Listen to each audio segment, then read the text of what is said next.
Hey, what's going on, DDO players? Axel here. So this week, DDO's executive producer Severlin did an interview with community manager Cordovan, and there was a lot of juicy stuff discussed that we need to go over. So if you haven't seen these videos of in the past, or just my coverage of these types of videos, this is something that they have done from time to time, where the executive producer will kind of chime in, he'll go on Twitch and just answer people's questions. And a lot of times when this happens, we really get a nice inner look into what they've been working on, things that they're considering, ideas they're throwing around the brainstorming table over there at SSG. So with that said, we also have to have this huge disclaimer when I go over all of these things. This is none of these are announcements. These are just things they are thinking about, things that they're considering. So the things I'm going to discuss in this video and the things that they discussed in the original video, which I will link below in the description if you want to get the full context, uh, they could happen. They could not happen. We don't know. Probably a lot of them won't happen. Some of them probably will happen. So just keep that in mind. You have to take this stuff with a grain of salt. Also, as I go through these, I will give you the timestamp so you can go directly to where this was discussed. And I'm not going to cover every single little thing, mostly just the highlights. So be aware of that. If you want to see the whole thing, go watch the original video.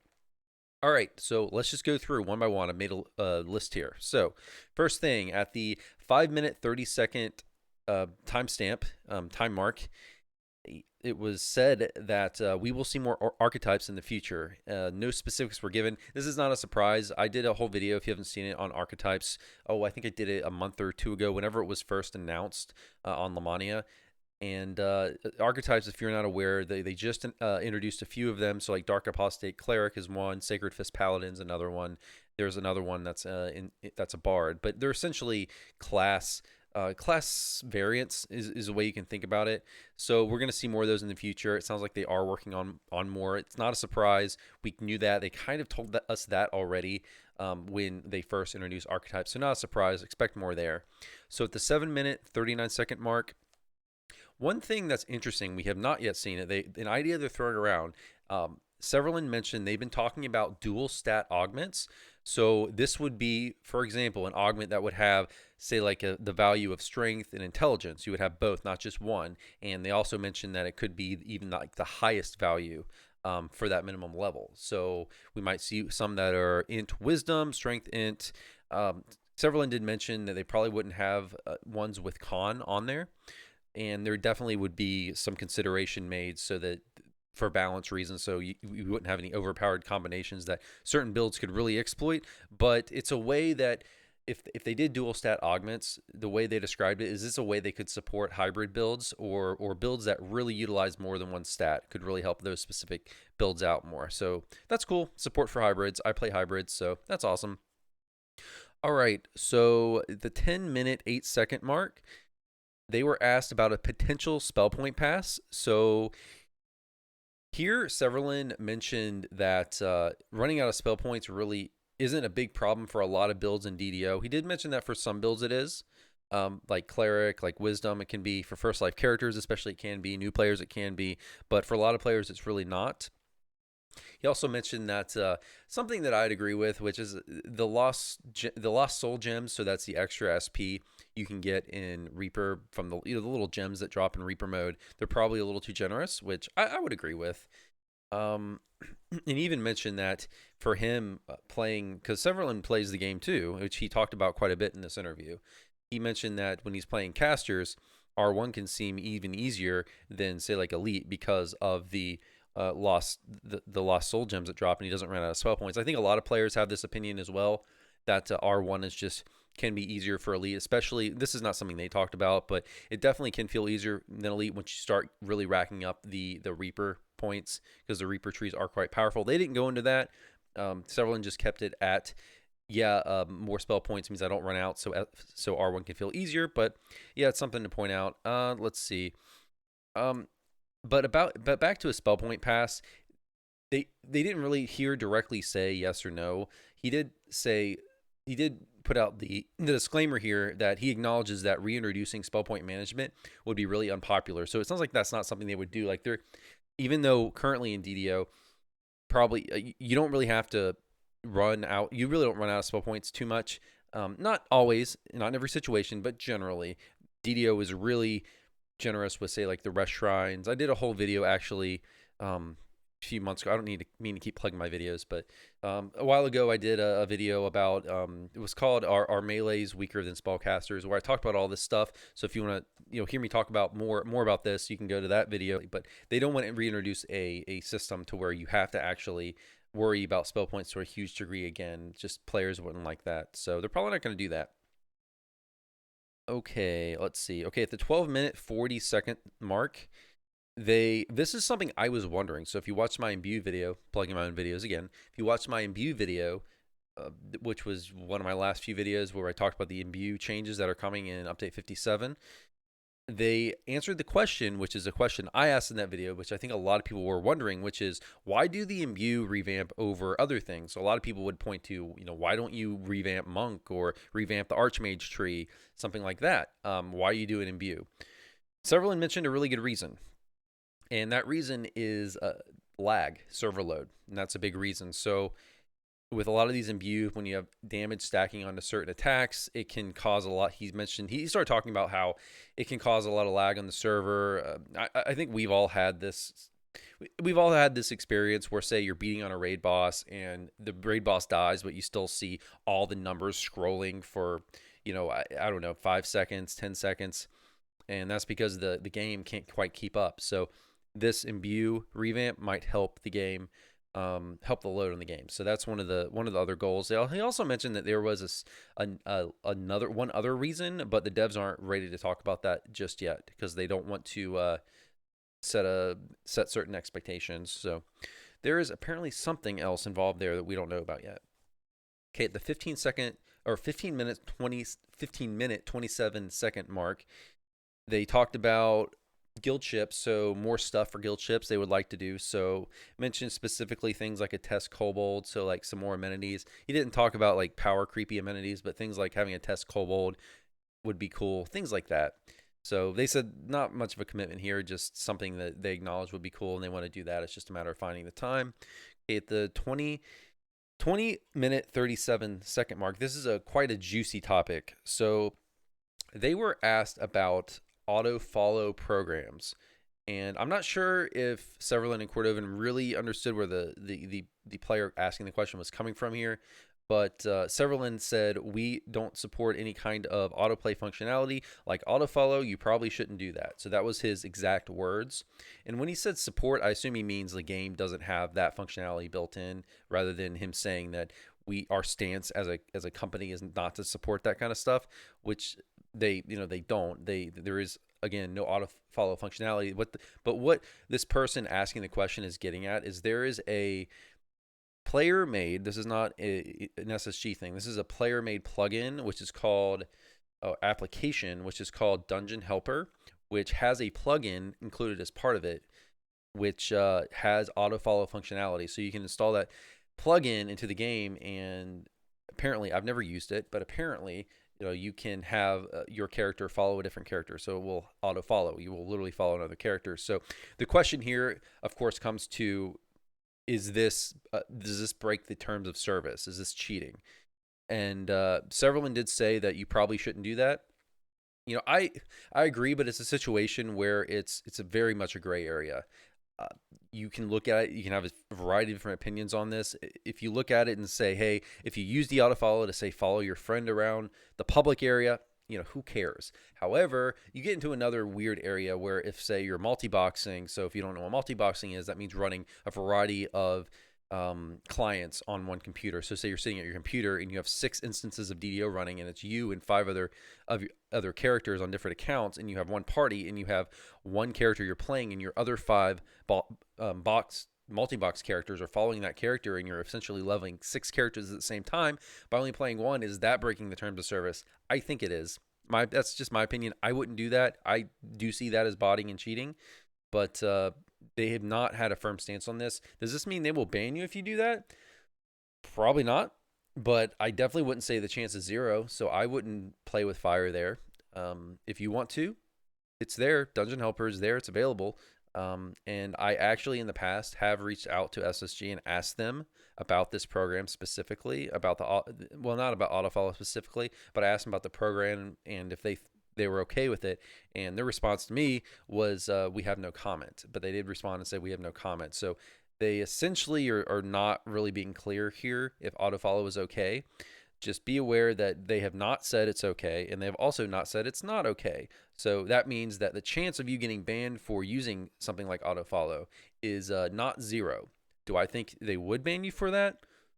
I find it very unlikely that they would, but I can't say that they for sure wouldn't. I can't say the chance is 0% that you would get banned. So just because of that alone, I wouldn't touch it. Plus, I don't ever multi-box or anything, so I don't really see much use for it anyways. But just be aware if you use something like that, just know you're playing with fire a bit.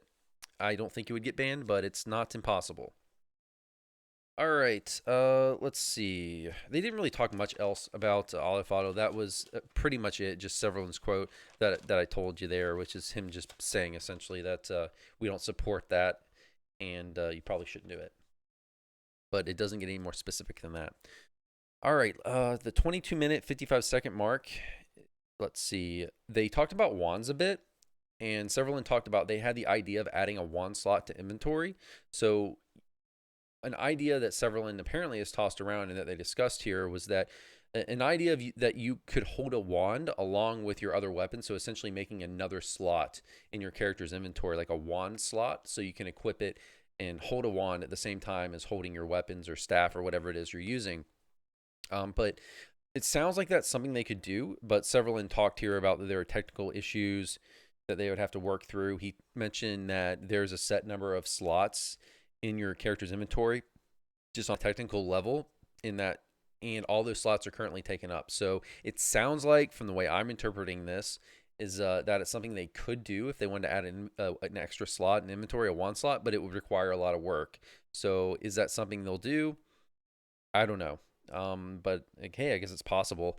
They did mention here, Severland did mention that, yeah, no one uses wands. Definitely offensively, no one really uses wands. They all pretty much garbage offensively.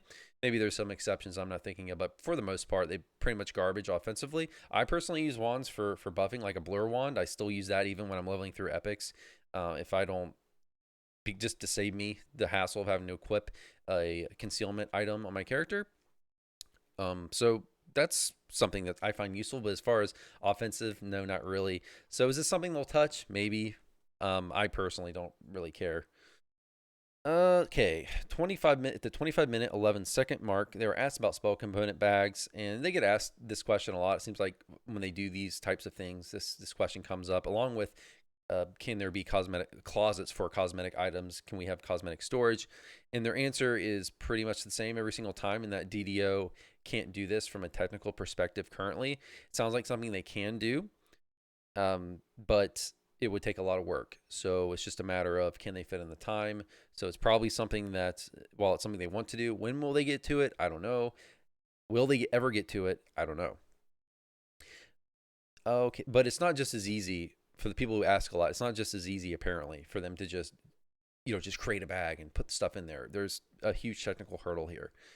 All right, the 26-minute 43-second mark, they said they want to do more Reaper wing colors, so that's cool. They talked about black a little bit because someone mentioned specifically a black color for Reaper wings. For those of y'all who don't know, Reaper wings are essentially, I've never had Reaper wings. I don't have that many Reaper points, but when you get a really high number of Reaper points, I think it's when you max out your Reaper points. Someone correct me if I'm wrong there. I'm not sure, but when you get a certain number of Reaper points, you get these like cosmetic wings. I'm sure you've seen them on players, while you're gaming. But yeah, more colors would be cool. Okay, at the 27-minute 18-second mark, it was mentioned here that next update, SPO component names are going to be easier to find at vendors. So they've been renamed to sort by class and level. So essentially, if you've ever tried to buy spell components, you know that they're sorted alphabetically by the name of the component, which is not helpful at all. So they'll be sorted in a way that if you want certain ingredients for your class, you'll be able to just find it easier. So that's good. Nice quality of life thing. Just makes buying components easier. All right, at the 31-minute 55-second mark, Severland said the Reincarnation cache probably isn't going to be taken out of the game or changed. So he was asked about that, and that's probably not changing. He also mentioned there that they don't want there to be a big hurdle for players who want to TR. Like they don't want you to be forced And some players have to do this anyway because they never end up clearing out their inventory, their reincarnation cache. So when they go to do like a third life, they still got a, or a second life or a third life, whatever, or really a third life, because in the first life, obviously they won't have a reincarnation cache. But like when they go to do say like a third or plus life reincarnation, if you haven't cleaned out your reincarnation cache, you have to do that before you TR. But the hope is that you would, use those items as you play through that life. But they want to lower as much as possible any hurdles to having to do inventory management before you reincarnate. So while the reincarnation cache isn't perfect, I imagine, and this is my opinion, I imagine it's pretty much the best you can hope for here without them revamping the system to where you would be required to do inventory management before you TR. Because the way the reincarnation cache works is, assuming you don't have a full one, it's emptied, which is the case for any first life character, of course, and at least first life characters. Any inventory you have is just thrown in there when you reincarnate, so you don't have to like clear out your character's inventory completely, anything like that. Put everything in your bank. All right, so the next thing, 33-minute, 25-second mark. They talked a little bit about Update 56 and all the issues they had there. So Severlin acknowledged there were a lot of issues with Update 56 release. So for those of you who don't know, there was a lot of work done on banks. There was a lot of bugs. There was a lot of patches that they had to go through. So there were issues with players like losing items that I don't know if they were lost in every situation. I know there were some situations where stuff wasn't really lost. It was just invisible to the player. So there's been a lot. I know Reincarnation's been disabled. I don't know. It might still be disabled. There's been a lot of issues with that. And they just mentioned that, yeah, it was not good. It needs to be better. They mentioned that they had some new people there, that there was a learning curve with new staff. They had some staff out on leave, so there are other issues that contributed to that. But yeah, they essentially acknowledged that that didn't go well, and they want to do better. Okay, 41-minute, 30-second mark. Severlin was asked, will DDO get a Lotro-like remaster? Severlin said maybe. He would like to revamp the art, graphics in the engine some. So they did talk about that. They've also talked about this in the past where they would like to increase, like make graphics better, but they don't want to say like completely change character models that players are attached to. So that's why in the past they've mentioned that they went in the variation. This is not in this interview. This is in past interviews. They mentioned that they went in the way of say like a racial variant instead of like completely redoing the look of a class. But in any case, I think we can all see that with newer content, they've certainly upped the graphics quality. So I'm sure they will continue to do that. As far as remasters, I know Lotro got some kind of remaster. I don't play Lotro, so maybe all who do play Lotro could go in the comments below, could explain that a little bit better. But it sounds like they want to revamp the graphics at least to some extent if they can. They can, but there's really nothing more specific than that. I mean, that could mean a lot of different things. All right, 43-minute, 45-second mark. They were asked, can we get an auto level feature during Epic Reincarnation? So the question there is, say you want to Epic Reincarnate, but you want to keep your build. A lot of players have asked this in the past. Can we just reincarnate, click a box that says keep all my stuff, and just reincarnate to level 20 and not have to walk through everything again? Because currently, when you Epic Reincarnate, even if you want to keep the exact same build, you have to go completely through character creation. You have to, redo everything about your character from scratch. It's just a pain in the butt, and I don't like doing it myself. You have to put aside basically at least an hour to do an Epic Reincarnation, just because you have to go through the character creation. You have to level up to level 20, select all your levels. You have to put all your spells back on your hotbar, items back on your hotbar. You can save hotbar layout, but you still got to put all your stuff back on your hotbar. You got to select all your spells. There's a lot of stuff you have to do. So it'd be really nice if you could just go back to level 20 and not have to do any of that. But Severlin's answer was basically that no, probably isn't ever going to happen. It's very technically challenging because each build he mentioned here is so unique and different.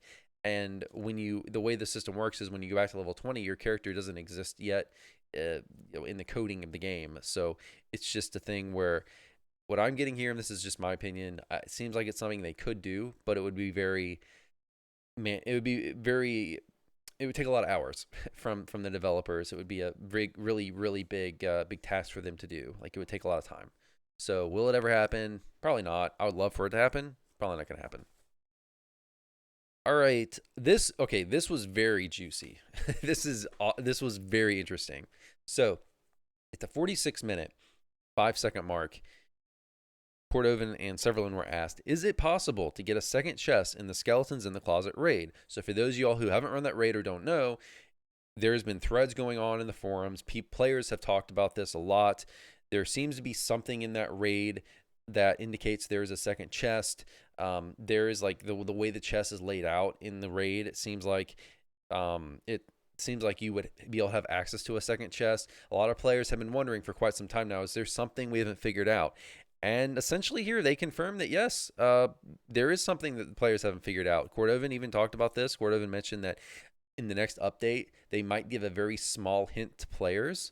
In the way Cordovan worded this is he said, because Severlin and Cordovan were kind of joking back and forth, and Severlin said something to the let's see, something to the effect of, I don't care if players never figure it out. His opinion was, let's just leave it be, and if players figure it out 5, 10 years, 15 years from now, that's fine.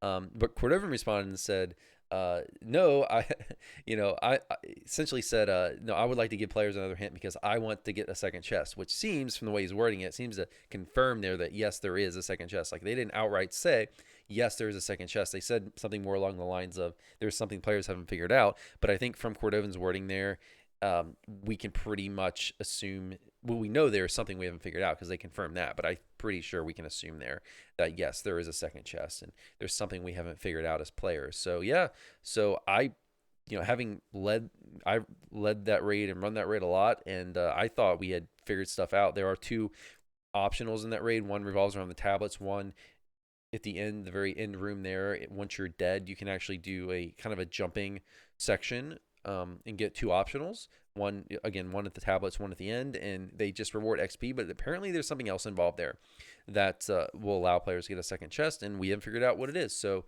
yeah, I will have to take a second look at that raid. All right, next at the 48-minute mark, Severlin mentioned that they were asked about raids and doing legendary versions of old raids, and Severlin mentioned that it's hard to make a third version of a raid if it already has two. He also said that raids with one version are more likely to get looked at in terms of making old raids legendary. So it sounds like that's something they want to do in the future and probably will do in the future, but it probably won't happen to raids that already have a second version. So like Demon Queen. So ones that, since they said here, ones with only one version are more likely to get looked at. That would be things like Heroic Abbot. That would be things like Tower of Despair, things like Titan. So those are the types of raids that we may be seeing. I think Tower of Despair, I would have to imagine they would do Tower of Despair at some point. That seems to be an obvious one to do. So hopefully we get Tower of Despair. I wouldn't be surprised if they bring that to us soon. They didn't say anything like that, but that seems, of the raids with only one version, that seems to be the obvious choice. All right, next, 50-minute, 49-second raid, or raid, the 50-minute, 49-second mark. They were asked about if melees are getting love in upcoming updates. Severlin mentioned that yeah, they are. So there's going to be the hit point pass, and a lot of melee players will benefit from that, because if you, again, I did another video on this some time ago, just in the past few weeks. But if you haven't seen it, in update 57, they're doing a hit point pass where they're basically getting rid of epic defensive fighting. They're taking the competence bonuses that EDF was providing, and they're putting it into a lot of different melee trees. So there's a whole post on Lamani about this. But he mentioned that hit point pass and that he thinks that will be very generous. He also talked a little bit about AoE spells. Spellcasters are really strong. But he also mentioned that strike through is really good too. Severlin mentioned he's been playing a barbarian that's been he feels is really strong with strike through. Maybe not quite as good, but very strong. Let's see. Okay, so the last thing Severlin said at the 53 minutes 17-second mark, he mentioned just a list of things, future stuff that should be coming. So let's see. He mentioned he was very ambiguous about, but he said there's something big in the first half of 2023. So I would maybe that's another mini expansion, maybe another expansion, possibly, maybe another classic module. We don't know yet, but he just said generally there's something big in the first half of 2023. He also mentioned a big anniversary thing, so I would presume that means that we'll see some kind of revamp to the anniversary events. He mentioned more archetypes, which we've talked about already. He mentioned another universal tree, which I was a little surprised at, because I thought, based on the language in the Lamania threads when they first released archetypes, is that they would be moving more in the direction of doing archetypes rather than universal trees. And maybe Severlin misspoke here. I'm not sure, but he did say they're looking at another universal tree. So I don't know. Maybe he misspoke. I don't know. Maybe he didn't. I guess I'll just have to, unless I hear otherwise, I'll just have to assume he did not misspeak, and that he does mean that there's going to be another universal tree. I thought they were going away from that though. Anyways, he mentioned another revamped raid, so that's something we're probably getting next year. I'm thinking probably Tower of Despair. They did not, just to be clear, they didn't mention any specific names of raids, but that one of the revamped ones, based on what they're saying, seems to make the most sense to me. Let's see. He mentioned another hardcore season, which obviously we're going to get another hardcore season. They're going to continue to do hardcore. It's been a huge success for DDO. He also mentioned that the hardcore season is probably going to be a revisit to an old season. So, for example, Hardcore Season 5 was a revisit of Hardcore Season 1, and they want to do, several talked about, they want to alternate these, like do a fresh season of Hardcore and then do another, the next following season would be like a revisit to an older season of Hardcore, which essentially means it would be another chance for players to get those rewards if they missed that season of Hardcore. So Season 5, Hardcore was a revisit of Season 1, so that allowed players to go back and have another chance to earn the Bloody Footprints, which was a really cool cosmetic that makes a bloody footprint when you walk around. So probably going to see another revisit. Let's see. I think that's it. Yeah, guys, I think that's it for everything. So yeah, that's the lowdown spiel, my whole take on this stuff, and that's what was discussed essentially. Again, I didn't cover every single little thing, just the highlights. There might have been a few things he mentioned, like he mentioned leadership for Reaper that they talked about a bunch, which is like another, I forget what timestamp they mentioned this, but I believe he was referring to the system that I've talked about in these videos in the past, that they've talked about before, where they want to kind of help lower the gap between new players and veteran players with Reaper points. So like, for example, if you go into Reaper mode, they keep tossing out this idea, nothing's been confirmed, but this idea of say you have 50 Reaper points, a new player has 0 Reaper points. Maybe when you go and group together in Reaper mode, the new player can benefit from some percentage of the veteran player's Reaper points. So I don't know, like half or less, maybe, who knows how they'll do it exactly, but it's an idea they've mentioned several times, so it sounds like something that will happen at some point. No confirmation there, but that's what it sounds like to me. But yeah, guys, that's it for this video. I mean, that's everything. Comment below, let me know what you think about all this. It's really interesting, juicy stuff that's fun to talk about. And again, disclaimer, this is all stuff that is just them talking about their ideas. These are not official announcements, so you have to understand that the stuff talked about here may or may not happen. If it doesn't happen, you can't get upset about that, because they're just kind of giving you an insight to the brainstorming room over at SSG. That's essentially what we're doing here. So just be aware, these are things that can happen but are not confirmed to happen. So all right, guys, that's it for the video though. I will see you all next time. Hope you enjoyed. See you next time. Take care.